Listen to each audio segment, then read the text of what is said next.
Banyak pihak menduga judi online tidak berdiri sendiri. Ada ekosistem besar yang menopang. Kembali di gestur dan saya tanya saja ke Pak Susno.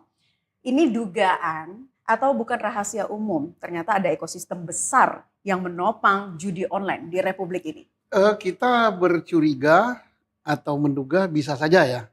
Karena apa? Sudah terbukti berapa tahun yang lalu 2023 ya kalau nggak salah. Ada pejabat daripada Komdigi yang sampai masuk ke pengadilannya. Bahkan sampai netizen ribut sampai ke puncak pimpinan daripada kementerian itu. Yang sampai kalau nggak salah reshuffle kabinet tidak duduk lagi, tapi sayangnya tidak sampai ke pengadilan. Sehingga kita tidak tahu. Tapi pejabat-pejabat di bawahnya ya berapa belas orang itu sampai diadili. Nah itu berarti salah satu daripada lingkaran ini ada yang kena. Nah tinggal kedua misalnya, apakah lingkaran terkait dengan rekening ada yang kena?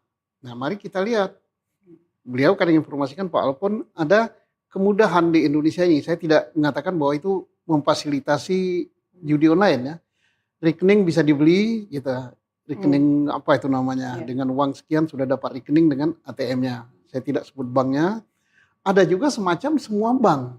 Di Indonesia ini paling gampang membuka rekening, cukup dengan HP saja kita bisa buka. Ya. Kemudian setelah terbuka rekening, kalau untuk judi tidak ada duit, di kita ini paling gampang cari duitnya. Cukup dengan pinjaman online. Nah, itu berarti sudah berapa rangkaian ini kan? Rangkaian ketiga, kemudahan mengapa dia bisa mudah? Karena untuk menyewa gedung di Indonesia demikian mudah gitu. Di depan Istana Presiden pun sampai 3 bulan gitu. Kemudian yang berikut lagi, apakah aparat penegak hukumnya dipandang lemah? Saya katakan kalau aparat penegak hukum untuk sementara saya katakan saya salut dulu sama Polri ya. Mudah-mudahan ke depan Polri hasil daripada Hayam Wuruk ini akan mengungkap jaringan ini.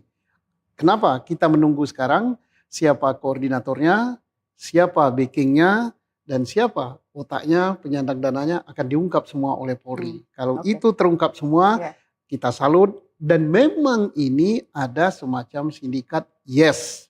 Bukan sindikatnya nasional, tapi internasional ini. Pak Alfons, berarti ekosistemnya cukup mendukung ya, sehingga pasar judol di Indonesia ini menjadi tumbuh subur. Benarkah demikian? Kalau di film Avenger, judol ini kayak Thanos. Jadi kalau Thanos dilawan pakai polisi itu Hulk nggak menang. Thor, Komdigi lawan Thanos nggak menang. Iron Man datang OJK nggak menang. Mereka harus bersatu. Jadi kita perlu satgas. Itu yang kita lihat beberapa tahun lalu sempat ada satgas di bawah Kemenpolhukam. Jadi di sana ada unsur Komdigi, ada kepolisian untuk penindakan, Komdigi untuk digitalnya. Sisi digital, lalu OJK PPATK kalau udah dapat alur uangnya kita perlu tahu, udah dapat rekening perlu tahu alur uangnya. Kepolisian yang berhak menindakan dari kepolisian, lalu nanti ada yang lain Departemen Luar Negeri kalau mau koordinasi dengan negara lain. Jadi ini nggak bisa kalau kepolisian bergerak sendiri, mereka berhasil nangkep, tapi dia perlu tahu IP ini siapa, dia mau nggak mau mesti ke Komdigi. Nah mereka udah dapat terus dapat rekeningnya, dia pengen tahu alur uangnya kemana, mau nggak mau ke OJK PPATK gitu loh. Terus udah dapat di luar negeri, dia mesti koordinasi dengan Departemen Luar Negeri, lalu ingin melakukan literasi digital dan finansial, harus melibatkan Departemen Pendidikan. Kenapa? Karena jangka panjangnya harus begitu. Kita jangka pendeknya kita bisa nangkep, kita penjarakan supaya mereka jerah, tapi masyarakat perlu dicerdaskan. Jadi seperti itu yang perlu kita sadari. Lawan kita tuh Thanos. Jadi kita mesti bersatu. Satu, yang kedua, ini adalah maraton. Ini bukan lari jarak pendek atau jarak menengah yang sekali kamu berhasil tangkap satu akan selesai, enggak. Berapa lama lagi akan keluar bandar lain. Jadi ini yang perlu disadari, Satgas ini perlu dibentuk dan untuk jangka panjang. Oke, Satgas untuk jangka panjang Pak Susno, dan Polri kan juga sudah mendapat dukungan dari Presiden Prabowo untuk memberantas judol sampai ke akar-akarnya. Ya bagus ya, jadi setuju dengan Satgas dan dukungan itu kan tidak cukup hanya dengan dukungan statement ya. Saya dukung, kemudian saya menghargai hasil kerja Polri dan apa-apa. Nah, dikatakan beliau tadi, Presiden karena keadaan ini sudah extraordinary, bisa saja dia perintahkan Menko apa sekarang namanya Polkam ya. Polhukam. Nah, dia perintahkan untuk bentuk satgas gitu. Satgas yang lengkap yaitu yang melibatkan imigrasi dan sebagainya.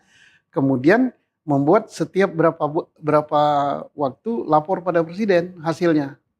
Nah, ini jadi dukungan is okay gitu. Dukungan itu kan moral namanya, memberikan moral. Tapi dukungan in action itu bentuklah Satgas dengan adanya target dan adanya laporan atas keberhasilan. Itu yang diperlukan. Oke. Pak Alphonse, dalam dunia siber seberapa penting orang dalam bagi keberlangsungan bisnis ilegal seperti judi online? Jadi kalau kita lihat sebenarnya salah satu unsur utama dari faktor tadi adalah kemudahan untuk membuka rekening untuk melakukan transaksi. Lalu kenapa ini bisa banyak rekening? Lalu apakah sebanyak itu orang yang mau terlibat judi online? Ternyata ini sebenarnya terkait dengan kebocoran data.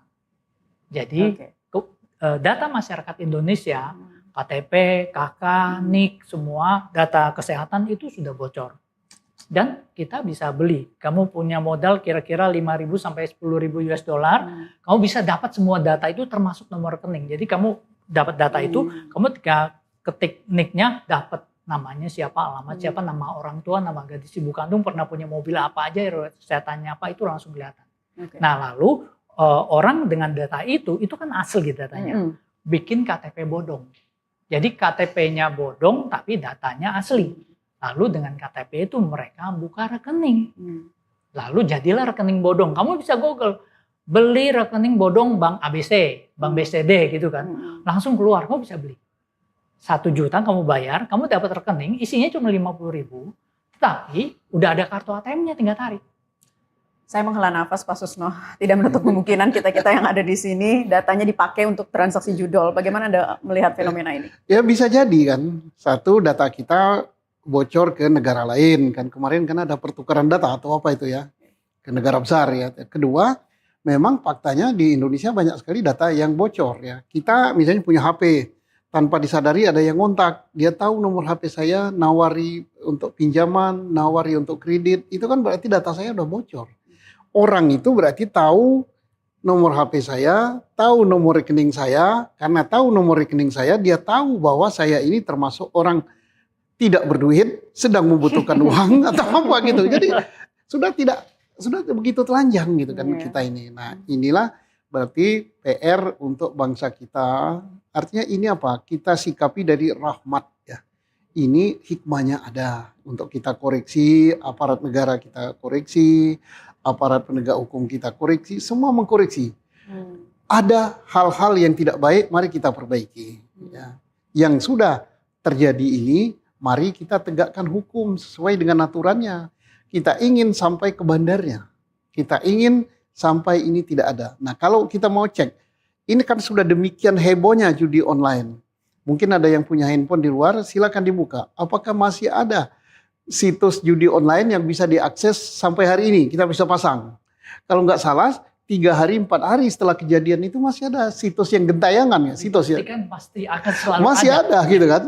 Jadi di mana ini salahnya? Kok sudah heboh, sudah ditangkap, sudah apa, masih bisa kita memasang judi online. Jadi kalau menurut Pak Susno kelemahannya di mana? Kenapa ranah ini juga jarang dijamah oleh penegak hukum? Ya, saya tidak mau menjudge gitu suatu institusi dia salah. Mudah-mudahan dengan kita berbicara di sini mereka tahu, oh ada pada kami ini. Kalau saya katakan begitu nanti kita akhirnya saling lempar kesalahan ya. Tapi yang jelas situs judi online seminggu atau berapa hari setelah heboh ketangkap itu masih ada. Masih bisa masang kok di Indonesia. Artinya jalurnya belum ditutup. Pak Alphonse, jalurnya belum ditutup sebenar-benarnya sampai dengan ke akar-akarnya, bahkan masih bisa diakses setelah penangkapan. Seperti apa Anda menjelaskan ini? Kemungkinan besar pemainnya banyak. Bandarnya banyak. Jadi katakan bandarnya ada beberapa, kamu dapat bandar yang A, bandar B, C, D masih ada gitu. Dan ini karena model bisnis yang sangat menguntungkan, ini akan selalu bermunculan. Jadi inilah yang kita berikan satu statement bahwa ini adalah aktivitas jangka panjang. Jadi jangka pendek dan jangka menengah itu penegakan hukum yang keras supaya orang tahu kalau kamu judi online hukumannya berat. Lalu jangka menengahnya dari kepolisian menangkap, jangka menengahnya dari kejaksaan dan kehakiman, jangan kepolisian udah ini lalu dihukumnya rendah-rendah, keluar lagi, lakukan lagi. Itu kita perlu memberikan pesan kepada pelaku judi online. Ini hukumannya berat kan, kamu merusak masyarakat. Jangka panjangnya sebenarnya kan kita berkewajiban mendidik masyarakat, memberikan literasi finansial dan literasi digital. Kalau literasi digital, kita katakan bahwa kalau kamu main judi, kamu rugi 1 kali. Kamu main judi online, rugi 2 kali. Kenapa? Rugi pertama kamu main judi, rugi kedua judi online. Yang nentuin kemenangan itu adalah bandarnya. Kapan kamu menang, kapan kamu kalah, itu mereka yang bisa tentukan. Jadi itu yang kita katakan. Kalau masyarakat memiliki kesadaran itu mereka tahu, wah gue kalau main ini sebenarnya gue rugi 2 kali nih. Kalau dulu kan judi konvensional atau judov itu kan masih 1 banding 1, katakanlah. Nah kalau sekarang udah pasti jelas ini ruginya 2 kali ya. Masih tetap aja. Kenapa? Karena mereka berangkat dari game, terus waktu menang ada dopamin, ada kepuasan menang kan.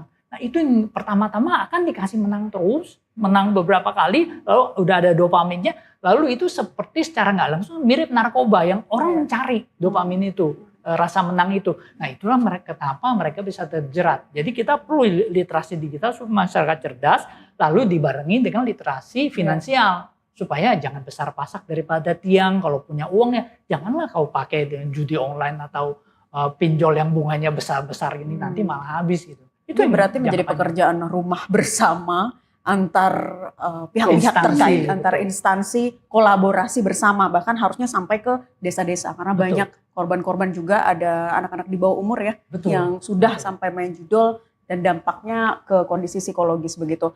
Mas Alphonse, berarti kalau ada deposit atau aliran rekening yang mencurigakan itu